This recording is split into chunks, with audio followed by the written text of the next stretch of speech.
2024 में अब तक शहर से 106 और ज़िले से 105 लड़कियां गायब हुई है। हमारे जो बिजली वाले थे उन्होंने मारे वहाँ से वो लोग का पैसों की बात चल रही थी, तो उन्होंने भेज रहे थे आप नहीं, आप पैसे नहीं, हम उनसे प्यार करते हैं, मेरे साथ मतलब ज़बरदस्ती शादी कराई। तो जनवरी से लेकर अगस्त तक 2011 लड़कियां गायब हुई है। इसका मतलब ये है कि रेलवे स्टेशनों के ऊपर ऐसा गिरोह सक्रिय तरीके से बैठा हुआ है, जिसका काम यही है कि जहां पर भी कोई बच्ची अकेले नजर आ रही है उसको कैसा उठाया जाए। बहुत ही संगीन मामला है और एक संगीन मामला चूँकि मेरे शहर से ताल्लुक़ रखता था, तो हमने उस मामले को सामने लेकर आए हैं। ये है खबरों की खबर और आप देख रहे हैं खबरों की खबर टीवी। ये विषय है जो मैं समझता हूँ कि सिर्फ ये हमारे शहर के हद तक ना रहते हुए पूरे महाराष्ट्र के लिए बहुत ही एक गंभीर विषय है। हमारी जो बच्चियाँ लापता हो रही है, मैंने पिछले कुछ दिनों के अंदर देखा है, इलेक्ट्रॉनिक्स मीडिया ने, न्यूज़पेपर्स ने बहुत आंकड़े समेत ये बताए हैं कितनी बच्चियां हर रोज़ इस राज्य से और इस ज़िले से गायब हो रही है। इसमें अगर देखा जाए तो आपको सबको पता होगा कि 2023 में 188 लड़कियां घर से गायब हुई और 2024 में अब तक शहर से 106 और ज़िले से 105 लड़कियां गायब हुई है। तो आप अंदाज़ा लगा सकते हैं कि सिर्फ एक ज़िले की अगर हम बात कर रहे हैं तो जनवरी से लेके अगस्त तक 2011 लड़कियां गायब हुई है। 211 जनवरी से लेकर अगस्त तक ये साल का। और पिछले साल 2023 के अंदर 188 लड़कियां गायब हो गई थी। अब गायब होने का मतलब ये है कि कुछ लड़कियां भाग के चले गई होगी, किसी को किडनैप किया गया है, किसी और वजह से ये लड़कियां गायब हो गई है।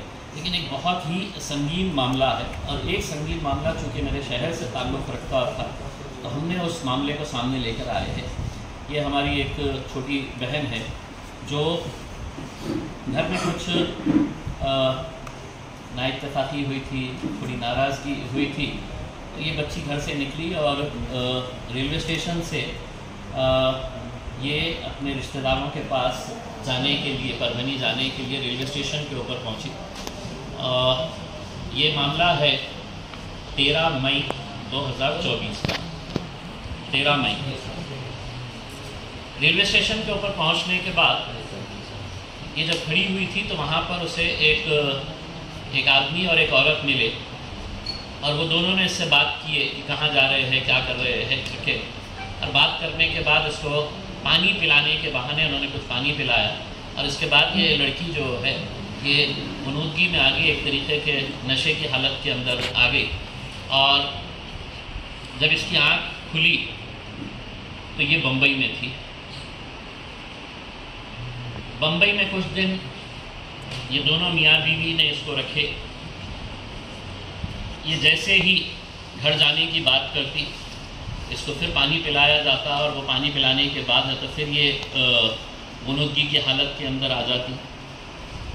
तो लगातार इसको जब भी ये घर जाने की बात करती तो इसको पिलाया जाता और इसके बाद ये लड़की को फिर मुंबई से इंदौर लेकर गए। मुंबई से एक और महिला इनके साथ जुड़ी, यानी कि 2 महिला 1 पुरुष हो गए। फिर इंदौर से इसको उज्जैन लाया गया मध्य प्रदेश में और उज्जैन के बाद इसको मोरका लाया गया। मोरका जो मध्य प्रदेश के अंदर ही है, गांव का नाम है मोरका। और वहाँ पर इस लड़की को 1.5 लाख रुपये में बेच दिया गया। बेचने वाला जो था उसकी तस्वीरें भी हमारे पास आ चुकी है, जो मैं आपको ऑनलाइन में भेजूंगा, क्योंकि बहुत ज़्यादा क्लैरिटी नहीं है तो उसका प्रिंट निकालना हमारे लिए दिक्कत हो रहा था। जिसने ख़रीदा वो लोगों ने इसको रखे और एक तरीके से जो बंधक बनाकर रखते हैं वैसा बंधक बनाकर रखा गया। इस लड़की के साथ हिंदू रीतो रिवाज के हिसाब से शादी कराई गई, इसके हाथ में लाल तागे बांधे गए। दोनों भी, अगर आप इस बच्ची की पहली तस्वीर अगर आप देखेंगे और जब ये बाहर बाद में छूटकर जब आई, कब आई ये बच्ची और कैसे आई, हमारे नंदुरबार के ज़िला अध्यक्ष है, उन्हें ये जानकारी मिली कि एक औरंगाबाद की एक बच्ची यहाँ पर मोरका में आई हुई है और उसको बेचा गया है। उन्होंने फ़ौरन मुझे कांटेक्ट किया। मैंने कांटेक्ट करने के बाद बच्ची कौन है, कहाँ की है, कहाँ रहती है करके, तो हमने कांटेक्ट करने के बाद हमको उस बच्ची का घर का एड्रेस मिला। हमने उस बच्ची के घर वालों से कांटेक्ट किया। रात में 10 बजे मुझे ये जानकारी मिली थी कि ये बच्ची यहाँ पर मोरका में है और रात में 1 बजे हमने उनके घर वालों को ढूंढा। घर वालों को ढूंढकर हमने उनसे पूरी जानकारी हासिल की। पता चला कि घर वाले लगातार उसे ढूंढते रहे, पुलिस में कंप्लेन नहीं कराए। इस डर से बहुत ही गरीब ये है, बाप बहुत बूढ़ा है, माँ बहुत बूढ़ी है कि हमारे ऊपर कुछ आ जाएगा, तो दुनिया भर के रिश्तेदारों के पास ढूंढते रहे, नहीं मिला। फिर रात में 1 बजे जब हमने उनको बुलाए, 1 बजे बुलाने के बाद उनसे पूरा डिटेल्स हमने हासिल किए। हासिल करने के बाद पता चला कि उस दिन बच्ची गुस्से में थी, कुछ मामला हुआ था घर के अंदर। वो बच्ची बोली कि मैं चले जा रही हूँ। उनके रिश्तेदार कोई परभनी के अंदर रहते हैं, रेलवे स्टेशन के ऊपर गई और वहाँ पर ये मामला हुआ। रात में हमने 1 बजे ही हमारे पार्टी के सदस्य है सोहेल भाई, हमने उनको बुलाया और उनको बुलाकर ये तय किया कि इमीडिएट मोरका के लिए यहाँ से निकला जाए। बेगमपुरा पुलिस से संपर्क किया गया। बेगमपुरा पुलिस के 2 कांस्टेबल्स, 2 कांस्टेबल्स साथ में लिए गए और साथ में लेकर ये लोग वहाँ पर मोरका पहुँचे। जब तक ये बच्ची वहाँ से निकल चुकी थी, मोरका पुलिस स्टेशन के अंदर आ चुकी थी, हमने हमारी इंदौर की टीम को लगाया। इंदौर के हमारे जो बच्चे थे वो लोग वहाँ पर पहुँचे और पुलिस स्टेशन के अंदर फिर ये बात हुई। मैंने खुद ने इंदौर की वहाँ की पुलिस से, मोरका की पुलिस से मैंने बातचीत की और मैंने कहा कि किसी भी हालत के अंदर ये बच्ची पुलिस स्टेशन से बाहर नहीं जाना चाहिए। उसके घर वाले आ रहे हैं, FIR रजिस्टर हो चुकी है और पुलिस भी आ रही है। तब तक ये लोग वहाँ पर जब पहुँचे तो वहाँ के गांव वाले पहुँच चुके थे। वहाँ का सरपंच कुछ लड़कों को जमा करके वहाँ पर हंगामा करने की कोशिश कर रहा था। लड़की का भाई भी वहाँ पर पहुँच चुका था। तो किसी हालत के अंदर चूँकि पुलिस पहुँची तो हमने यहाँ से औरंगाबाद से जो बच्चे भेजे थे वो बच्चे आगे निकल गए, क्योंकि वहाँ पर गांव के लोग जमा हो रहे थे और वो हंगामा करने की कोशिश कर रहे थे। और उनका ये तर्क था कि हमारे ऊपर कोई कार्रवाई नहीं, क्योंकि हमने बच्ची को ख़रीदा है। और ये बच्ची को ख़रीदते वक्त जिसने ख़रीदा है, जिसने बेचा है, ये वीडियो रिकॉर्डिंग की गई। जब बच्ची से हमने जानकारी हासिल की तो पता चला जिसने ख़रीदा है और जिसने बेचा है, जो मियाँ बीवी जिन्होंने यहाँ से उठाकर लेके गए थे, ये पूना के रहने वाले हैं। मतलब जो प्राथमिक जानकारी इस बच्ची के पास है, कितनी सही है बता नहीं सकते हैं, लेकिन इतने महीनों के अंदर उनके बातचीत से पता चला था कि ये बच्ची जो है, ये वो जो बेचने वाले थे ये पूना के रहने वाले है करके। और जब ये सौदा हो रहा था, 1.5 लाख रुपये के अंदर ये बच्ची का सौदा किया जा रहा था। हमें यह कहना है कि जब हमने वहाँ की जानकारी निकाली तो 70% इंदौर और अतरास के जितने इलाके हैं वहाँ के रेड लाइट एरिया के अंदर महाराष्ट्र की बच्चियाँ हैं। 70% महाराष्ट्र से आई हुई बच्चियाँ रेड लाइट एरिया के अंदर। और वहाँ के लोगों का ये कहना है कि वहाँ की पुलिस भी इसके अंदर मिली हुई है। पुलिस का ये कहना है कि हम इसमें कुछ नहीं कर सकते हैं, जिसने लेके आया है। अगर बच्ची ने कंप्लेन करी, बच्ची को तो वापस आना है। तो ऐसे कितने बच्चियां आज कहां पर है। वो बच्चियों को वापस लाने के लिए मैं समझता हूं महाराष्ट्र के अंदर जितने भी संगठन है उन लोगों ने एक मुहिम छेड़ने की ज़रूरत है। और ये पूरी बच्चियां जो है ये पूरी वापस आना चाहिए। मैंने अभी कुछ वीडियोस देखते देखते मुझे पता चला शरद पवार साहब ने स्टेटमेंट दिया है कि जिसमें उन्होंने बताया है कि महाराष्ट्र की 6000 से ज़्यादा बच्चियां गायब है। तो ये बच्चियों को वापस कौन लेकर आएगा? अगर आज एक लोक प्रतिनिधि, माजी लोक प्रतिनिधि अगर नहीं रहता तो ये बच्ची को लाना बिल्कुल नामुमकिन सी बात थी। कि वहाँ पर जिस तरीके के ठीक है, कुछ पुलिस वालों ने वहाँ पर मोर्चा के अंदर कोऑपरेट किया, क्योंकि हमने उनको डरा के रखे थे। हमने साफ तरीके से उनको बोले थे कि अगर तुमने ये बच्ची को है तो उनके हवाले वापस किए तो आप ये समझ जाओ मैं पर्सनली आऊँगा और वहाँ पर आके हमने मध्य प्रदेश के अंदर आकर पुलिस के ऊपर आरोप लगाएंगे कि पुलिस है तो ये धंधे के अंदर शामिल है।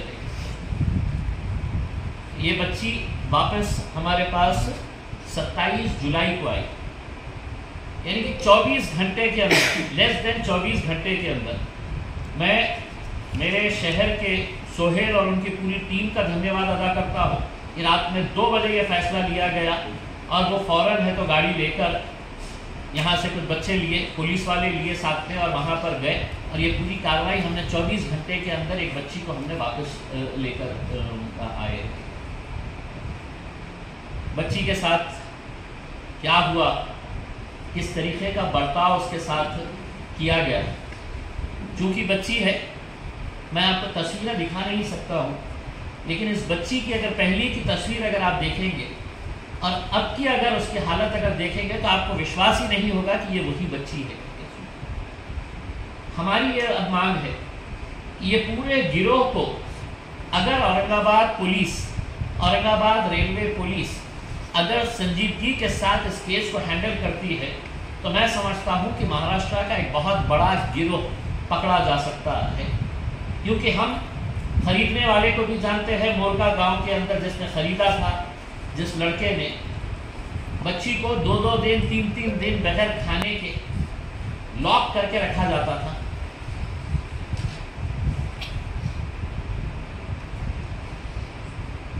तो यहाँ की पुलिस से हम अनुरोध करेंगे कि इस बच्ची का पूरा डिटेल्स लेकर हम वो तस्वीर आपके ज़रिए भी, जिन्होंने इसे ख़रीदा है, जिन्होंने इसे बेचा है, जब ये बच्ची वापस आ गई तो जिसने ख़रीदा था वो घर वालों को फ़ोन करके कह रहा है कि ये मामले को सुलटा दो,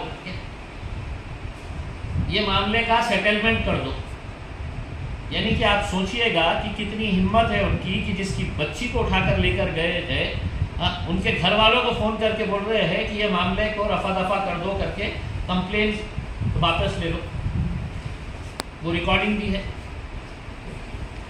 तो अगर एक ज़िले से महज 200-225 बच्चियां अगर महज 8 महीने के अंदर गायब हो रही है, हमने पुलिस डिपार्टमेंट ने बाकी अपनी पूरी कार्रवाइयां बंद करना चाहिए। और मैं महाराष्ट्र के मुख्यमंत्री, उप मुख्यमंत्री जो गृह मंत्री है, उनको ये हाथ जोड़कर ये कहना चाहता हूँ, ये बच्ची को आपके फुकट के 1,500 रुपये नहीं चाहिए। अगर आपके पूरे महाराष्ट्र के अंदर लाडली बहनों के लिए आप पैसा दे रहे हैं तो हम आपसे ये अनुरोध कर रहे हैं कि हमारी लाडली बहनों को अपने घरों तक पहुंचाने का काम करिएगा। महाराष्ट्र के अंदर एक टास्क फोर्स तैयार करिएगा, एक स्पेशल टीम तैयार करिएगा, स्पेशल इन्वेस्टिगेशन टीम तैयार करिएगा। और जितनी बच्चियां महाराष्ट्र से गायब हुई है ये कहाँ कहाँ किन किन इलाकों के अंदर किसने खरीदा, किसने बेचा, किस रेड लाइट एरिया के अंदर ये पहुंचाई गई है। ऐसा कौन सा गिरोह है जो रेलवे स्टेशनों के ऊपर बैठा रह रहा है और जो ताक रहा है, जो देख रहा है कि कौन सी बच्ची अकेले आई है, किसको उठाया जाना चाहिए। यानी कि आप सोचिए कि जब ये बच्ची गई वहाँ पर रेलवे स्टेशन के ऊपर, वो फौरन मियाँ बीवी इसके ऊपर टूट पड़े, कहाँ जा रही हो, कहाँ रहती हो, किसके पास जाने वाली हो। बातचीत करते करते इसको पानी पिलाने के बहाने पानी पिलाए। यानी कि इसका मतलब ये है कि रेलवे स्टेशनों के ऊपर ऐसा गिरोह सक्रिय तरीके से बैठा हुआ है जिसका काम यही है कि जहाँ पर भी कोई बच्ची अकेले नज़र आ रही है उसको कैसा उठाया जाए। हमें ये जानकारी मिली है कि बहुत सारे परिवार वाले अपनी इज्जत बचाने के लिए पुलिस के अंदर जा नहीं रहे हैं। तो ये आंकड़े जितने हमारे पास आए हैं ये पुलिस के आंकड़े हैं। अब हो सकता है कि कई ऐसे होंगे जिनका पुलिस के अंदर कोई ये नहीं रहेगा। मैं सिर्फ आप लोगों से अनुरोध करूंगा कि अगर आपको बच्ची के बारे में, बच्ची की ज़बानी अगर कुछ सुनना है, लेकिन एक अनुरोध मैं ये करूंगा कि बहनें हमारी भी है। आप तसव्वुर करिएगा कि अपनी अगर कोई छोटी बहन को कोई उठाकर अगर लेकर गया और ऐसा ही वो गायब हो जाती है तो हम कितने अपने आप को बेबस महसूस करेंगे कि हम कुछ नहीं कर पा रहे। एफआईआर के ऊपर एफआईआर फट रही है, क्या एफर्ट्स लिए जा रहे हैं, कितने बच्चियों को कहां कहां से लाया गया है, कौन सा गिरोह सक्रिय है। यहाँ पे जब ये बच्ची आई है, हमने 27 तारीख के बाद से लगातार इस शहर के अंदर कहीं ऐसा गिरोह सक्रिय है क्या। कुछ महिलाओं के नाम हमारे सामने आए हैं, उनके ऊपर नज़र रखी जा रही है कि ये महिलाएं कई बच्चियों को बहला फुसला कर कहीं हटा तो नहीं रहे हैं, कहीं लेकर तो नहीं जा रहे हैं करके, तो इसके ऊपर काम किया जा रहा है। अगर बच्ची से आपको कुछ उनको जो बोलना है वो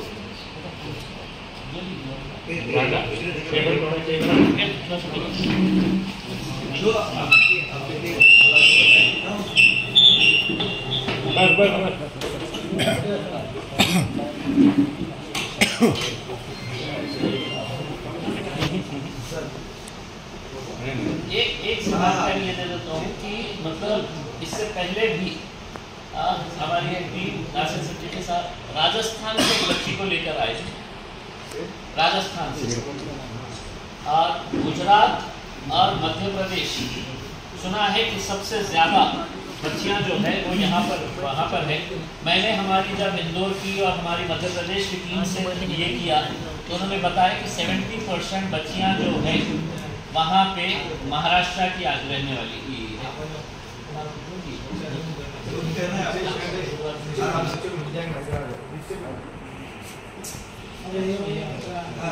बैठो ना, नीचे बैठ के ले सकते हैं ना, आराम से बच्चों बैठ जाना। नीचे रख दो, हाथ में रखो। हाँ, अब एक काम कर, तुम्हारे साथ क्या हुआ ये तफसील से बता।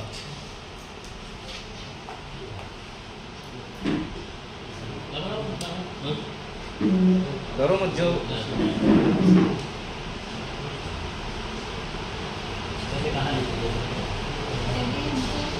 स्टेशन पे मिले थे वो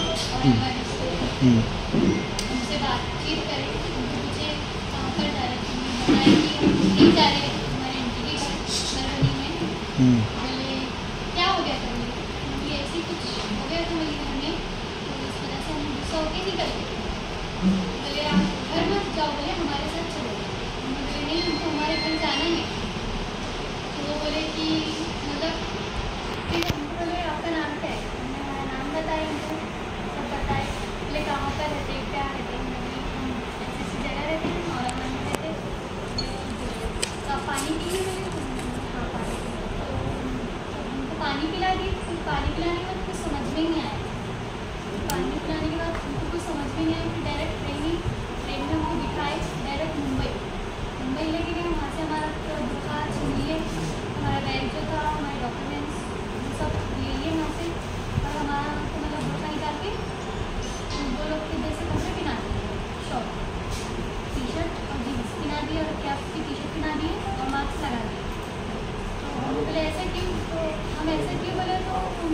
पिला देते थे और कुछ समझ में नहीं आता। फिर हमको एक लेडीज़ के घर पे ले गए, वहाँ से लेडीज़ को लिए, वहाँ से लेडीज़ को लेने के बाद हमको इंदौर ले गए। इंदौर में हमको मंदिर के घर में कुछ रहते, जैसे मंदिर थी, वो मंदिर का रूम था, वहाँ पर एक दिन रुके। वहाँ से हमको उज्जैन ले गए, उज्जैन में हमको 8 दिन में थे। फिर वहाँ से एक लेडीज़ को बुलाया, इंदौर की लेडीज़ थी वो, वहाँ से हमको बुलाया कि हमको पूछे उन्होंने कहाँ रहते कहाँ नहीं। हमें बोले हम यहाँ रहते, हमको जाना है घर। तो बोले आपसे नहीं जा सकते, बोले हमको और पानी। हम इधर का नाम लेते थे, हमारी फैमिली का नाम लेते थे, तो हमको बोलते थे वो कि नहीं कोई फैमिली नहीं, कोई नहीं, तुम यहाँ आ गए तो यहाँ। तो पानी पिला दिया, कुछ समझ में नहीं आया। फिर मुर्गा लेके गए हमको, तो मुर्गा लेके के बाद हमको क्या बोले कि आपके घर लेके जा रहे हैं, हमको इसी बोले। हमने बोले ठीक है। वहाँ लेके जाने के बाद हमको क्या बोले वहाँ से हम चले जाएंगे, बोले तुमको लेके तुम्हारे घर में तुम्हारे देश छोड़ देंगे। तो वहाँ से वो लोग का पैसों की बात चल रही थी, तो हम बोले हमको बेच रहे क्या? बोले नहीं आपको बेच रही नहीं, हम उनसे उधार पैसे लेते हैं। फिर हम फिर पैसे दे रहे, देने से फिर वो वीडियो स्टार्ट करे, तो हम बोले हम चले जा रहे हैं। हमको मारे थोड़े, मारे जो बेचने वाले थे उन्होंने मारे हमको और बोले कि खामोशी से बैठ गए, खामोशी उनको पानी पिला दिया। वो लोगों ने सबने उनको रूम में लॉक कर दिया। तो हमारे साथ ऐसा हुआ, फिर वो लोग चले गए, उनको छोड़ के वो लोग पैसा लिए, वो लोग चले गए। फिर मेरे साथ मतलब ज़बरदस्ती शादी कराया। शादी कराने के बाद मतलब बहुत बुरा सलूक करते थे, रूम में लॉक कर देते थे और नशा कराते थे और बाहर से दरवाज़ा लॉक करके चले जाते थे। और फिर बाहर कौन आते थे कौन जाते थे कुछ पता भी नहीं चलता। बस मारते थे, तोड़ते थे। और उनका जो बड़ा बेटा था तो उन्होंने हमको सल्ले से मारे थे, सल्ले से पीटते, सर पे मारे थे, बहुत बुरा मारते थे। और दिन भर खाने को कुछ नहीं देते थे, पीने को भी नहीं दो। और पानी का बोले तो बोलते थे कि बॉल पे चलाओ पानी, और चाय भी नहीं, खाना तो बिल्कुल नहीं। हमेशा धीरे और ये जो भी रहता नशे की चीज़ों मेरे को नहीं मालूम, बस वो लाते थे और वो पानी में डाल के पिलाते थे। तो इसके बाद कुछ समझ में ही नहीं आता। अपने छुटकारा कैसे मिला? फिर छुटकारा हमें फिर वो जो बड़े भाभी जो थे उनके घर में उनकी बड़ी बहू, हमने उनको बताया कि हम मुसलमान हैं और हमको हमारे घर जाना है। तो उन्होंने बोले ठीक है। एक दिन पहले हमसे झगड़ा करे। ठीक है,